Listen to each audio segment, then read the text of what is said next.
Hello, this is Matthew Gear, and this is going to be my demo for p02 for web server. We're going to go ahead and start our server over here on port 3000, and we'll go to localhost at port 3000. Brings up the user registration page. We'll go ahead and hit the register button, and it brings up the errors. Residency not selected. We'll go ahead and select Oklahoma City and register, and that goes away, keeps my selection.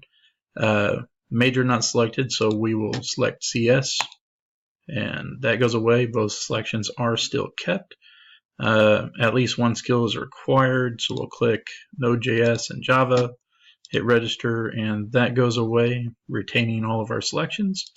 We'll put in a 4-digit password there, and that goes away, and an @ symbol is required, so we'll just throw something with an @ sign there, and then we do registration successfully done, and then it shows us all of our stuff that we chose. If we go back over here, we'll do a password with just 2 things, and it pops up that we need 4.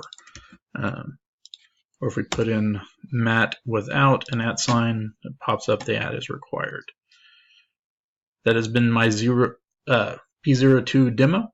Thank you for watching and have a good night.